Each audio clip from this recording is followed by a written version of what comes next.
Lecture problem 3. A rope passes over a solid cylinder. One end of the rope is connected to an object of mass m1 equals 1.0 kilograms, while the other end is connected to an object of mass m2 equals 2.0 kilograms. The objects are released from rest and accelerate while the solid cylinder rotates about a point located at its center.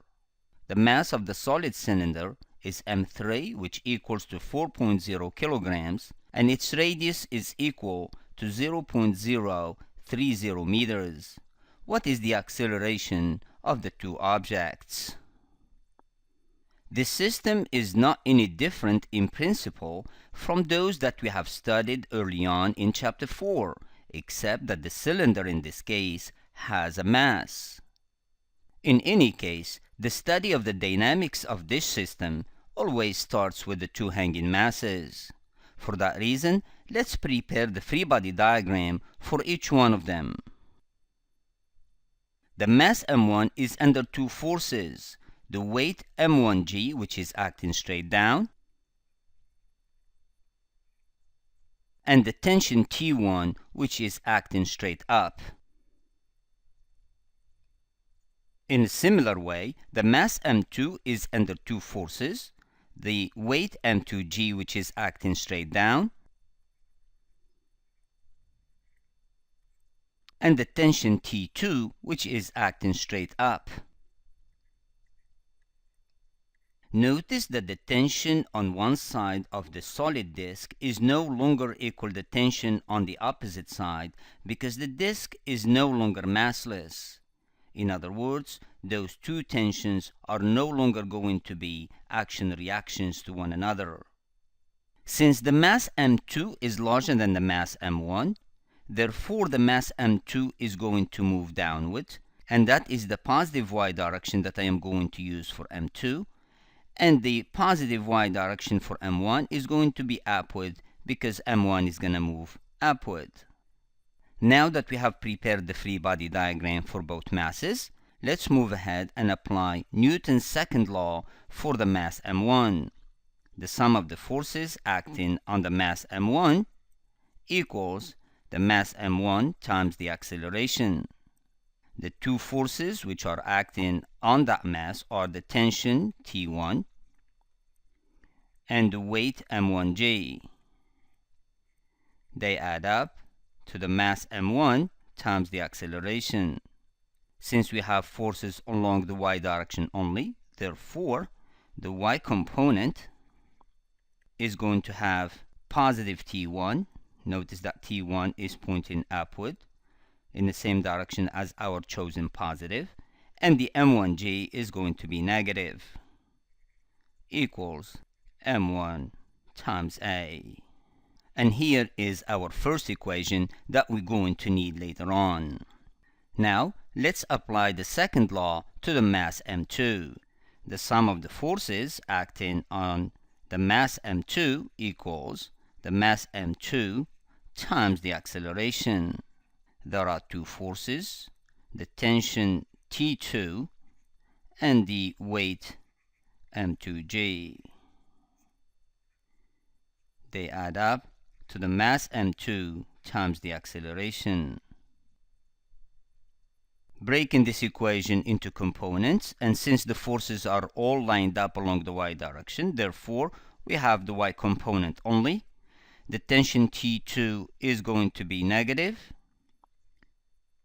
and the weight m2g is going to be positive.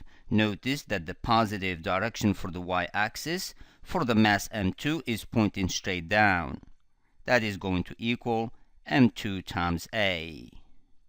Notice because the two tensions T1 and T2 are no longer the same, these two equations are no longer enough to solve for the acceleration of the system, because we have three unknowns and two equations only. The unknowns are the tension T1, the tension T2, and the acceleration. For that reason, we need to find another equation, and that equation can be obtained from the torque that is acting on the solid disk.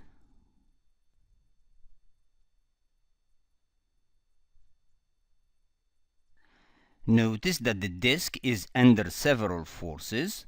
The main two forces are the tension T1 and T2, which are trying to turn the system. One of them is trying to turn it clockwise, whereas the other one trying to turn it counterclockwise. This is how the tension T2 is acting, trying to turn the system in a clockwise direction. However, the tension T1 is trying to turn it the other way, which is counterclockwise. Beside these two forces, there is the weight M3G, which is acting at the center of mass of the solid disk, and also the force that is holding the disk in place and acting at the center of mass. That force is acting straight up. And since this force F is not important to us, therefore we are going to choose the axis of rotation for the disk to be the center of the disk itself. This choice is going to make the torque of this force to equal 0 and eliminate it from our equation, and the remaining variables are only going to be the tension T1 and the tension T2. Since the system is not in a static equilibrium, therefore the positive torque is going to be chosen based on the rotation of our system. Since the solid disk is going to turn in a clockwise direction, for that reason the torques that are turning the system in a clockwise direction are going to be chosen positive, and those which are trying to turn the system in a counterclockwise direction are going to be chosen as negative. Now that we have completed the free body diagram for the solid disk, let's apply Newton's second law for rotating objects. The sum of the torques acting on our system equals the moment of inertia times alpha. The torques are coming from the following forces: the tension T1, the tension T2, the force F, and the weight M3G. All of those add up to the moment of inertia times the angular acceleration. The torque due to the force F and the M3G are both zeros because the lever arms are zeros. The torque due to T1 is negative because it's turning the system in a counterclockwise direction, therefore negative T1 times the lever arm. The lever arm is defined as the shortest distance from the axis of rotation to the line of action. Therefore, this distance is the radius of the disk. The torque due to T2 is positive because it's turning the system in a clockwise direction, and in a similar way, the lever arm is going to be the radius of the disk because the lever arm is the shortest distance from the axis of rotation to the line of action. As I said before, the torque due to F and the one due to M3G are both zeros. Those they add up to the moment of inertia I times the angular acceleration alpha. Rewrite this equation one more time. Negative T1 times R, positive T2 times R equals the moment of inertia for the solid disk is known, and it's equal to 1/2 m3 times the radius of the disk squared times the angular acceleration, which has been defined early on to equal the linear acceleration, also known as the tangential acceleration, divided by the radius r. Notice that this radius cancels with the square, and the remaining r's in this equation are all going to cancel out.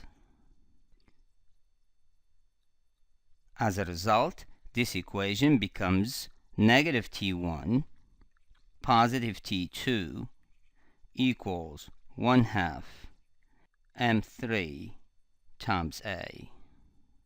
And this is the third equation that we needed to be able to solve for the acceleration. Notice the three equations that I have been able to obtain. The first two include the tension T1 and the tension T2. Notice that the tension T1 is in a positive form, however the tension T2 is negative. In the torque equation, it's the opposite. The tension T1 is negative and the tension T2 is positive. Therefore, the best mathematical operation that you can apply and eliminate all those tensions is by adding the three equations. When you add the three equations, you're going to find that the T1 is going to cancel out and the T2 also going to cancel out. The left-hand side of the equation is going to have M2 times G minus M1 times G. And the right-hand side of the equation will include M1A plus M2A plus 1/2 M3A. Now you can factorize the acceleration from the right-hand side of the equation, and the equation becomes M2G minus M1G equals A times M1 plus M2 plus 1/2 M3. Divide both sides of the equation by M1 plus M2 plus 1/2 M3. You can isolate the acceleration to have the following expression: M2G minus M1G divided by M1 plus M2 plus 1/2 M3. Solving for the acceleration, we obtain 1.96 meters per second squared.